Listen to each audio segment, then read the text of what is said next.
সাথে থাকতে আমার এক বন্ধু, আমি তার নাম না বলি কারণ ময়মনসিংহে বাড়ি, কিন্তু ভিডিও তো এখন ময়মনসিংহেও যায়, মিডিয়া আছে না নাই, মিডিয়া কর্মীরা পৌঁছে দিবে, হয়তো কষ্ট পেতে পারে।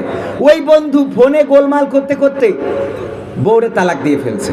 এখন আমারে বলতেছে যে কবির ভাই আপনি তো হুজুর মানুষ আমাদের মধ্যে, তো আমি তো একটা কাজ করে ফেলেছি। কি তা? আমার তো বাচ্চা কাচ্চা আছে। তো আছে তা কি হয়েছে?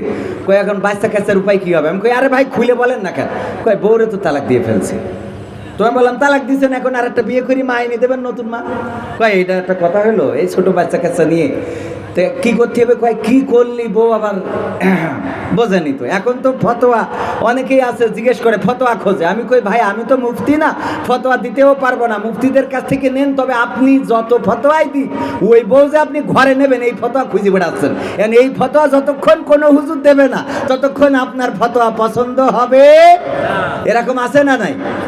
এলাকার হুজুর বলি যে তালাক যখন দিশাও হয়ে গেছে, ও আর এক হুজুরের কাছে যায়, কারণ ওর একটা হুজুর দরকার, যেই হুজুর কবে না সমস্যা নেই, এখন তুমি তোবা তালাক করে নিতে পারবা। তো এখন এই আমার ভাইজান বলতেছে ভাই এখন কি করব, 3 তালাক তো। আমি বললাম বলে ফেলেছেন নাকি একবারে? কয় একবারে বলে ফেলেছি। আমি বললাম আপনি কোন মাযহাবের লোক? কয় হানাফি মাযহাবের। কইলাম হানাফি মাযহাবের ফতোয়া হলো যদি কেউ একসাথে 3 তালাক দিয়ে ফেলে তাইলে বউ তালাক হয়ে যাবে, ওইটা অন্য জায়গায় যদি বিবাহ হয়, তারপরে যদি সে তালাক দেয়, তালাক নেওয়ার জন্য বিয়ে দিলে হবে না, যদি সে তালাক দেয় তখন নিতে পারবেন। আর যদি আপনি ইমাম শাফি রহমাতুল্লাহ আলাইহির মতের পথের হতেন, ওই মাযহাবের হতেন, তাইলে ইমাম শাফির মত হলো যদি কেউ রাগের মাথায় একসাথে 3 তালাক দেয় তাহলে ওইটা 1 তালাক হিসেবে তার উপরে বর্তাবে। বলছে আমি তাইলে আজকে শাফি মাযহাবের লোক, আমি তাইলে আজকে শাফি মাযহাবের লোক, কারণ আমার বউ রাখতে হবে। যেই মাযহাব দিয়ে 1 তালাক হবে ওইটা রাখবো, ওই মাযহাব মানবো। এখন আমাদের ফতোয়া দরকার কোনটা? আমার যেটা পছন্দ, আমার শায়েখ বলেছে, আমিরে জামাত বলেছে, ব্যাস শেষ, ওইটাই সত্য। আমার চরমনার পীর সাহেব বলেছে এইটাই সত্য, আমার শায়েখ আহমদুল্লাহ হুজুর বলেছে এইটাই সত্য, তাহেরি হুজুর বলেছে এইটাই সত্য। আমরা যার অনুসরণ মানে যার ফলো করি, যে বক্তৃতা দেয় যার ফলো করি, তার বাইরে আর কারো ফতোয়া নিতে রাজি। কথা কয় না? কুরআন হাদিস খুলে দেখার আমাদের নিজেদের দরকার আছে না নাই? এখন আমি আপনি কুরআন হাদিস দেখবো না আর এই নিয়ে করবো মাথা ফাটাফাটি, ও মুখেই বলি স্যার, সামনে আমাদের যারা বসে থাকে আমি যাই বলবো আপনারা বলবেন ঠিক। এরকম আছে না নাই? পরীক্ষা নেবো, পরীক্ষা নেবো, পরীক্ষা নেবো, একটা পরীক্ষা নিই। হঠাৎ করে মুনকার নাকিরকে খুঁজে পাওয়া যাচ্ছে না। কোথায় গেল মুনকার নাকির? কোথাও পাওয়া যায় না। ফেরেশতাদেরকে আল্লাহ পাঠালেন, যাও মুনকার নাকিরকে তো পাওয়া যায় না। আমেরিকায় মানুষ মারা গেল, লন্ডনে মারা গেল, তালাতে মারা গেল, সাতক্ষীরায় মারা গেল, যশোরে মারা গেল, এত কবরে মুনকার নাকির ছাড়া কে জিজ্ঞাসা করবে মান রব্বুকা মান দিনুকা মান নাবিয়ুকা? শিগগিরই যাও মুনকার নাকির কোথায় খুঁজে বেড়াও। ফেরেশতারা আসলো, আসার পরে দুনিয়ায় তল্লাশি করলো, গোটা দুনিয়ায় খুঁজে পাইলো না, চলে গেল আল্লাহর কাছে। আল্লাহ তো পায়নি। আল্লাহ কয় বেকায়দায় তো পড়ে গেলাম, তাড়াতাড়ি করে আবার যাও, এবার জমিনের মধ্যে খোঁজো। জমিনের মধ্যে খুঁজতে খুঁজতে দেখে ওই যে আব্দুল কাদের জিলানী রহমাতুল্লাহ আলাইহির কবরে পিঠ মুড়া দিয়ে মুনকার নাকিরের বাইন্ধে রেখেছে। মুনকার নাকিরকে বাইন্ধে রাখা হয়েছে। জিজ্ঞাসা করা হলো কিসের জন্য? জিজ্ঞাসা করার আগে ফেরেশতারা যায় বলছে আল্লাহ মুনকার নাকিরকে পেয়েছি, তোমার এক বান্দা আব্দুল কাদের জিলানী, তার কবরে দেখলাম পিঠ মুড়া দিয়ে বাইন্ধে রেখেছে। কয় সে যে শিগগিরই জিজ্ঞাসা করো কেন বেঁধে রেখেছে। আসার পরে এসে বলতেছে ওগো আব্দুল কাদের জিলানী কেন বেঁধে রেখেছো এই দুইজনকে? এদের ব্যাপার, এদের তো না ছাড়লে ওই যে লাশ দেড়ি পড়ে গেছে, ওদের কিরা জিজ্ঞাসা করবে? বলছে যে বাইন্ধে রাখিছি এই জন্যে আমার কবরে নামার পরে আমাকে সালাম দেয় নাই। কয়টা তো বেকায়দা অবস্থা। আল্লাহর কাছে যেয়ে বলছে আল্লাহ মুনকার নাকির তোমার ওই বান্দার কবরে ঢুকে সালাম দেয় নাই, এই জন্য বেঁধে রেখেছে। বলতেছে যাও যে বলো কি করলে ছেড়ে দেবে। আব্দুল কাদের জিলানীর কাছে এসে ফেরেশতারা বলছে ওগো আব্দুল কাদের জিলানী বলো এখন কি করলে ছেড়ে দিবা, কারণ ওরা ছাড়া তো গোটা দুনিয়ায় মরা লাশদের মুনকার নাকির ছাড়া জিজ্ঞেস করার মতো কোনো ফেরেশতা আপাতত নাই, এখন কি করবা? আল্লাহ তো বেকায়দায়। কয় এখন ছাড়তে পারি, শর্ত একটা, সেটা হলো এই বাগদাদে আমার ডানে বামে বাগদাদ শহরের মধ্যে যত কবর আছে এই কবরগুলোকে ক্ষমা করে দিতে হবে, কবরে কোনো শাস্তি দেওয়া যাবে না। আমার ডানে বামে যত কবর এই বাগদাদে সমস্ত কবরগুলোকে আজকে মাফ করে দিতে হবে, তাইলে আমি এদেরকে ছেড়ে দিতে পারি।